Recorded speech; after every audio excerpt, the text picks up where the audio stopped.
Okay, we're going to get started here at 10:29 a.m.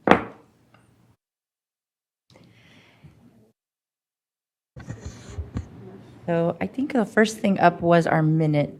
We'll call the roll first. Oh, roll call. So we'll have Natalie Okay, call the roll. Great. I'm like ready to go.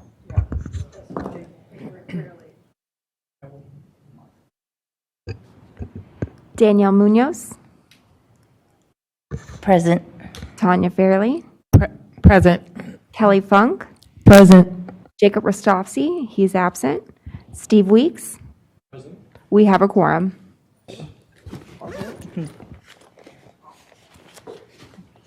Okay, y'all, my Wi-Fi is still going.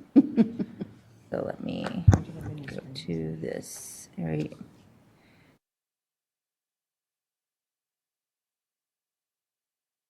Okay, so next on the agenda is our discussion and possible approval of the March 13th committee meeting minutes. And so you'll see there in the attachments, we have the committee meeting minutes. If it all looks good, I will take a motion or any amendments. I move to approve. I second. Okay. And then do we do roll call? Public comment? Thank you. Okay, now we can do a roll call. Danielle Munoz, Yes. Tanya Fairley, Yes. Kelly Funk, Yes.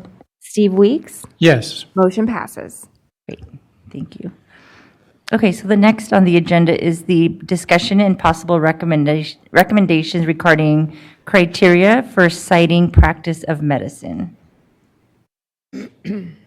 All right, so you do have some information in your packets.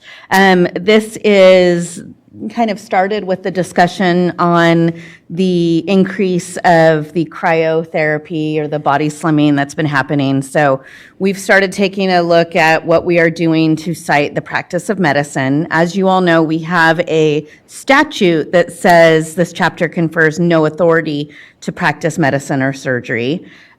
But we also have a California Code of Regulations, Section 991, that talks about invasive procedures and what those might include. It also states that you cannot use a product, device, or machine or other technique or combination of the same, which results in the removal, destruction, incision, or piercing of a client's skin.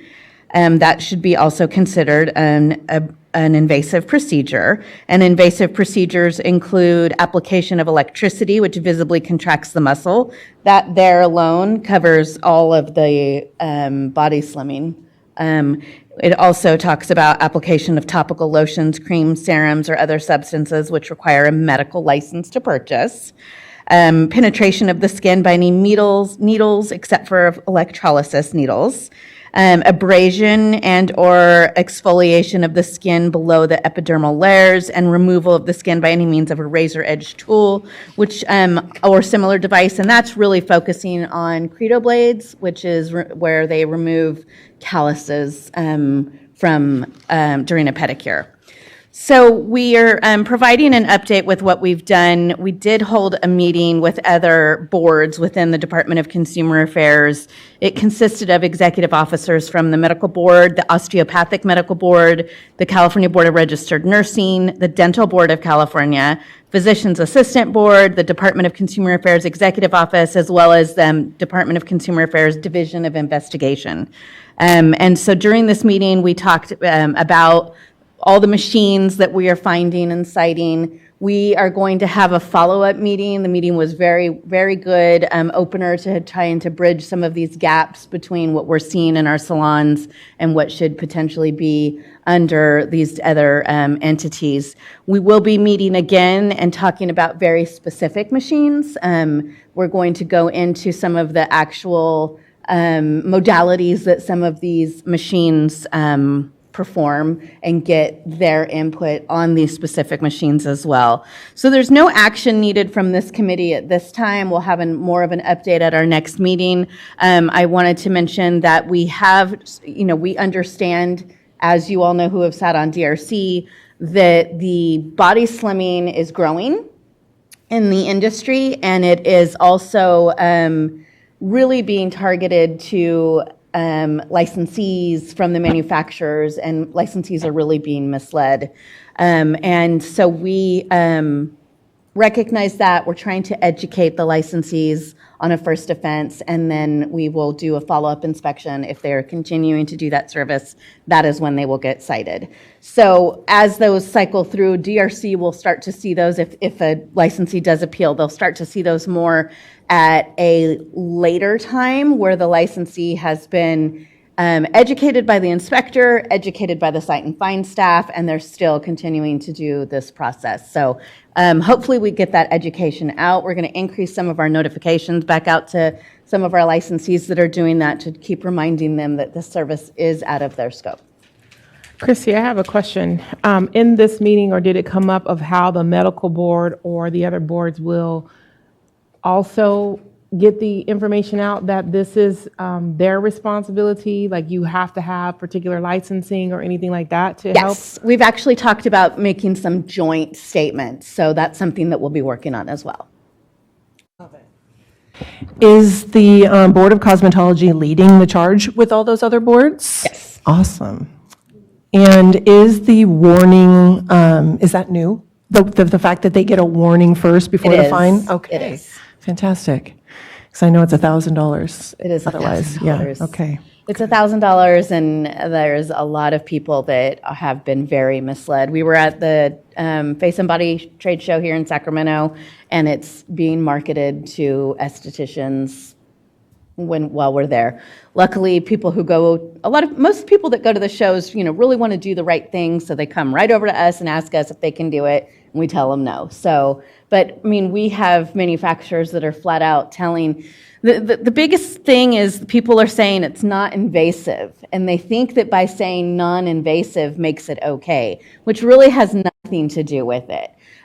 There's a lot of things that people consider non-invasive that you can't do.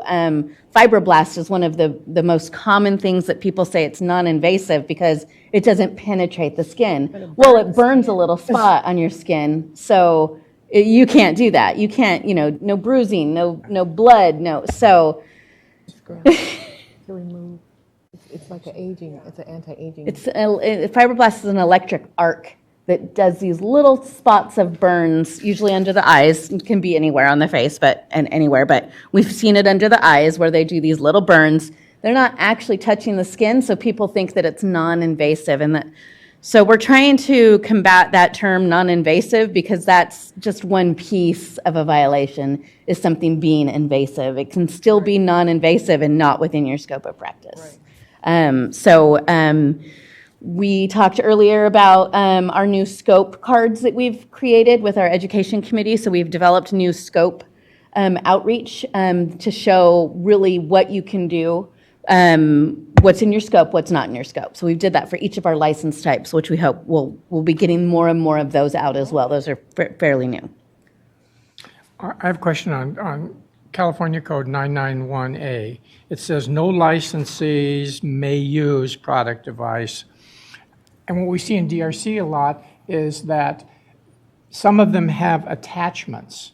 And if they can have an attachment, does that mean they shouldn't use that machine at all? Or how do we regulate that? We have to really we really, and we've talked to other inspectors, we really have to talk about what the intent of the purpose is, what the intent of the service is. So if the intent of the service is that you're beautifying the skin and you have a wand on that machine that says radio frequency, you don't have to use that. But they're spending thousands of dollars on machines and they're using everything else perfectly fine. So what we're really looking at is what they are intending to use that machine for, and is that intent go above what a consumer should expect from a licensed esthetician or licensee. So basically, they can have those items on there. We can't force them. There's no regulation that says you can't have a radio frequency attachment on your machine that you never use. Now, most people take it off, which is great. but we can't make them do that. So we really have to ask them, what are you using and what are you doing? Someone that's using it illegally, when you ask them what their intent is, Unfortunately, they don't usually know that they're doing it illegally.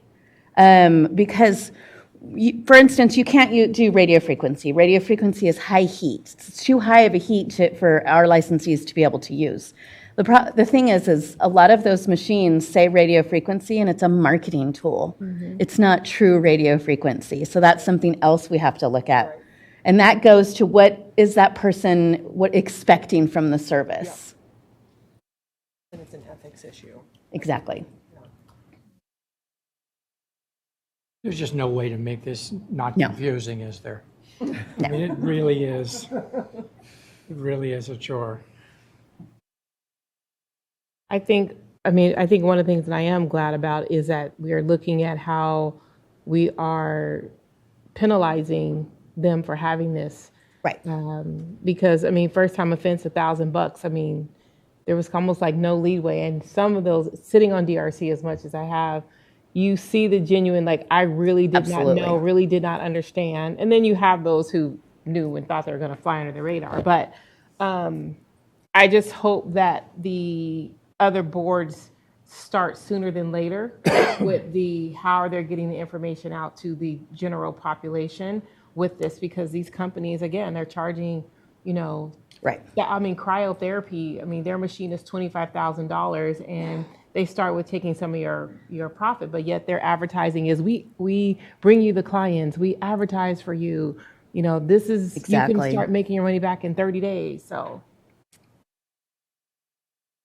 And I don't assume there's any way for the board to have authority about who comes to the trade shows and who's able to sell. Nope. Because we've crossed that bridge with them. And oftentimes those trade shows are not just open to estheticians. They are open to like medical spas and physicians and Right. People come from out of state to go Yeah. to all the trade shows. I know every now and then I'll go to Orlando. right. So, So it's up to the licensee to do the due diligence of finding out, but kudos on the communications and good job, Natalie, on the posts on Instagram, the communications, like, keep it coming. It looks really good. So more to come on this ever-growing topic. I like the idea of the scope cards too. Yeah. It'll help. Okay, thank you. So then anything else? Public comment. Okay, we'll take public comment on this. Oh, Okay. no, you're it, Fred.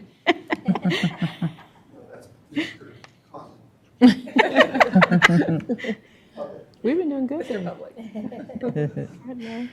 Okay, so we can move on to the review and discussion of the new school enforcement webpage. So this is just something new we just wanted to bring to your attention on what we're doing. We took our first formal action of a school back in July, I'm sorry, I can't see even with my glasses on, April. And we realized we didn't have a place to kind of notify people what we were doing about schools. So we created this link on our website to show what we will be doing if we have future actions against schools. So this would only be formal discipline. So this one particular action, we went all the way to the Attorney General's office and we got a revocation of their approval. We have a few other cases that we are working on schools. And so this is great timing because we want to make sure that other bad schools might see and know that we are on our own taking action, we've worked with the Bureau of Private Post-Secondary, but we took this action. It's the first time in my history of taking a formal action against a school. So we hope to have more because we have some other issues that we are investigating. So this is a new tab on our website that we're just providing to you for information. How long will this information stay on the site? I think forever. Yeah. Forever. Nice. And I have a question just about the process. How did you come to know that this school needed to have disciplinary action? On this particular school, it is something that we knew of for many, many years. I don't remember what finally re-sparked, but we did a joint inspection with the Bureau of Private Post-Secondary because we had concerns about the school in the past, and what we found was enough to take to the minute to remove their license completely. Okay, yeah, and I guess that's my question, the process. What is the process, or how are we coming about, like, oh, we need to be looking into this school? Oh, we get lots of complaints. Okay, so we're seeing the Yes. complaints. Oh, students Okay. don't hesitate to complain. I mean, we really have to weed through, sometimes a student is just upset with their instructor for the day and they'll file a complaint. So we try to weed through what is truly a threat to the industry and go from that. But the students let us know, other schools let us know, and we get quite a few complaints. Okay, so you get leads from people that you can Yes. go look into. That's great. But they wouldn't be listed on here until actual action. Formal action, Formal action, right. so not under investigation or anything. Exactly. Okay. Well, congratulations. Yeah, you. very This nice. addition, yeah. And then we can take public comment.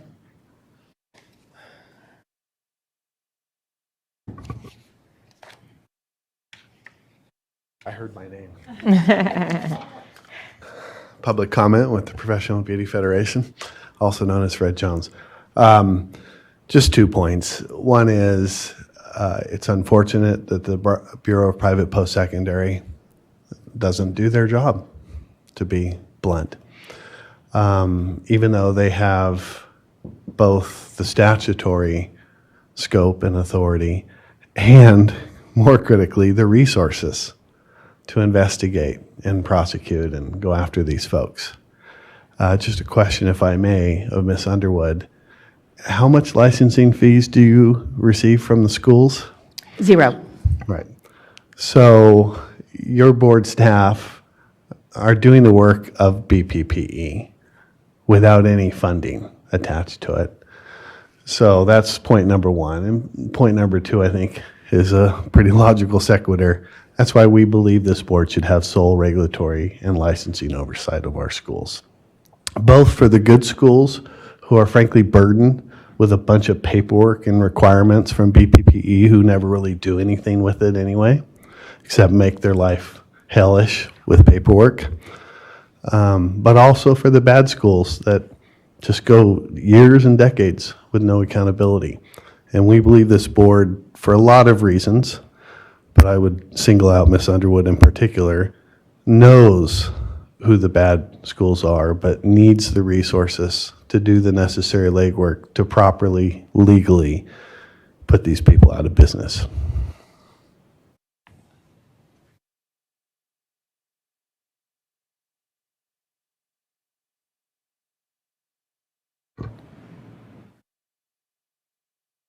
Okay, thank you. And then next, we will take suggestions for future agenda items. Oh, right here, thank you. I missed that one. We're going to do public comment on items not on the agenda. Fred, you should have just stayed up here.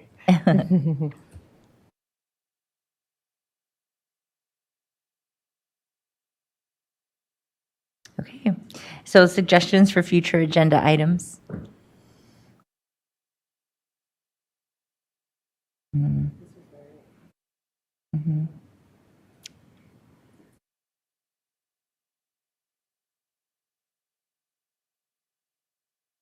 Don't feel obligated. No, great. We'll bring I'm just this all waiting. back to you. Okay, wonderful. So I think we are going to be at adjournment, and I will call the meeting adjourned at 10:48 a.m. Thank you. Thank you, that was really